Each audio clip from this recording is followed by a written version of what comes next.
I got a question for you, Tank. At 147, how does a fight with you and Terence Crawford look? 147? Shit, if I tap that chin, you know he going to sleep. I already know. I already know he ain't got no chin. I already know he is.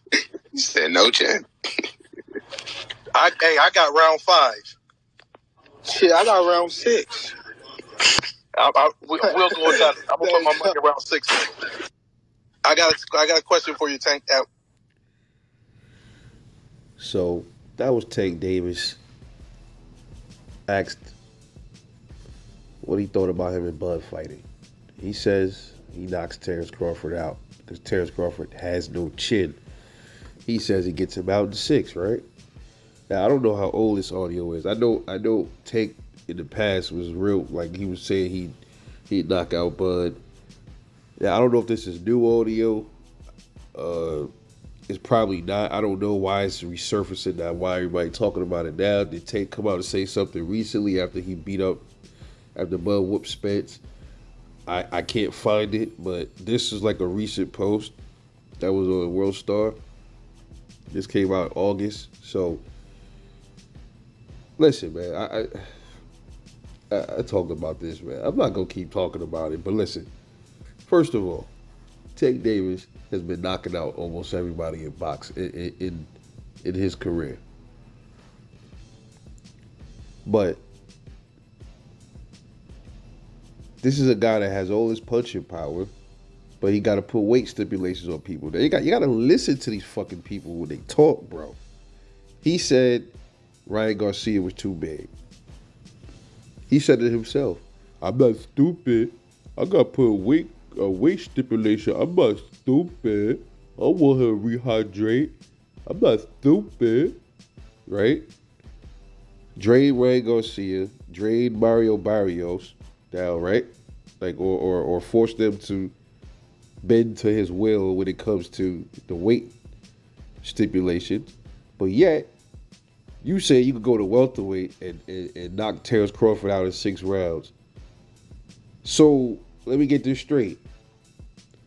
You could go up to welterweight to fight Crawford and knock him out, but Ryan Garcia is more of a threat to you. Mario Barrios is more of a threat to you. So you had to drain them and make them cut, or it can't get this big in the ring. Or Ryan Garcia, you didn't want to fight Ryan at 140 because he was such a threat at 140, but Bud is easy work for you at 147. Come on, man. Come on. Yeah, dudes just be talking, and then when he talk, his fans, they so starstruck. He been getting all these KOs. Yo, the motherfucker been pulling up little dudes, beating on little guys. He don't want to fight black fighters. He talk about Devin Haney doesn't have the power. So you could whoop on Devin and Shakur. You said they don't got the power to keep you off them. Does Bud have the power to keep you off him?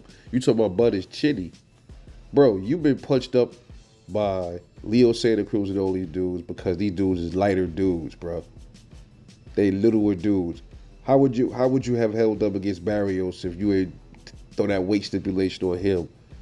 If you fought Ryan at 140, would it have been the same outcome if you didn't try to shrink him down to 135? I mean, these are good questions.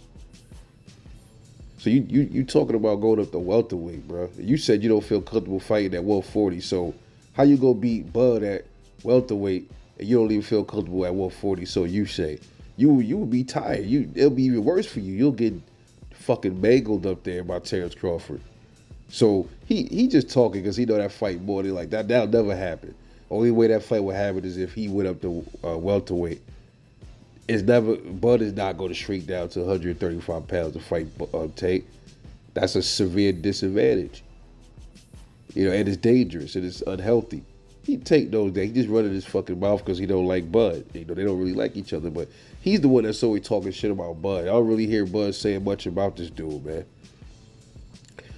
And until Tank fights somebody of any significance, well, all he talking is just bull. Is he just talking all type of shit that makes absolutely no relevance. It has no relevance to it. You supposed to beat Bud, but you ain't even fighting Shakur. You ain't even fighting Devin. Handle those dudes in front of you first that's been calling you out, and you ain't fought these dudes yet. You ain't fought Tevin Farmer. all this stuff. You got all this crazy punching power, but you ain't did nothing with it with no real competition. Gary Russell Jr. called you out. Where you was at?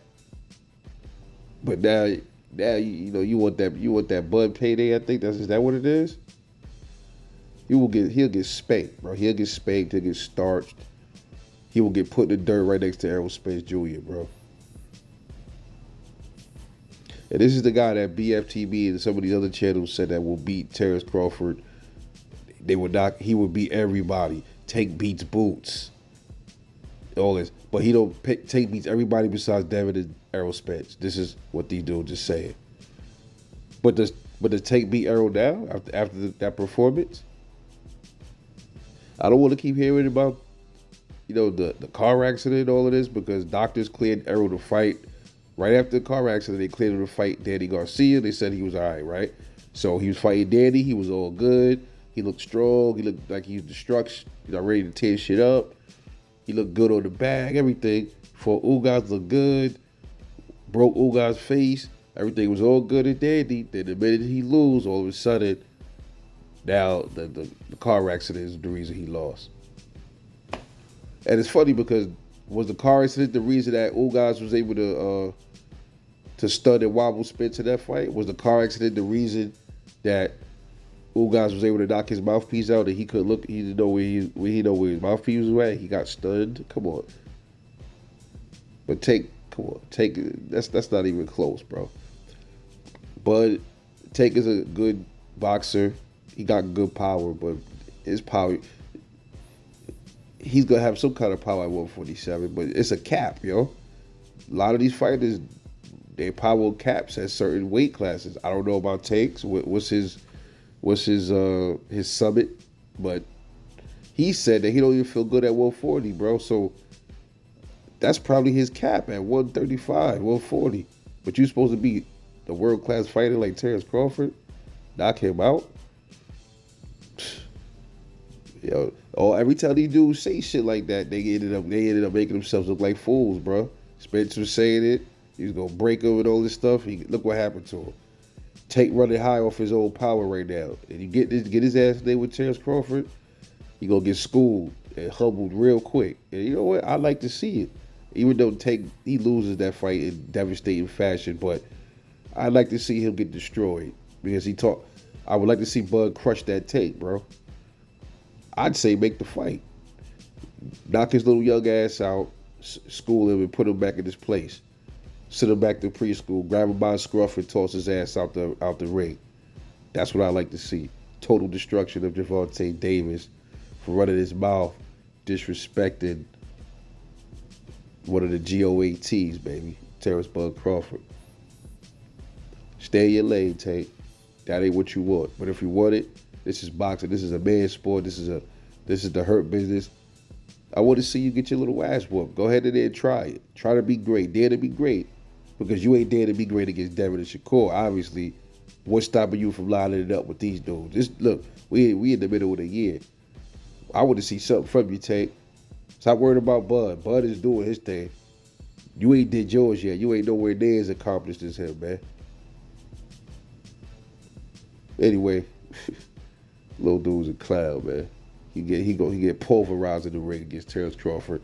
And then I don't want to hear nothing about he was too small because he's the one that wanted it. He wanted it, Bud obliged, and he got bludgeoned. That's what'll happen. Just like Spence just got bludgeoned. Same shit. But anyway, it's Rebel Life Boxing, man. Let me know what you think. Catch y'all later.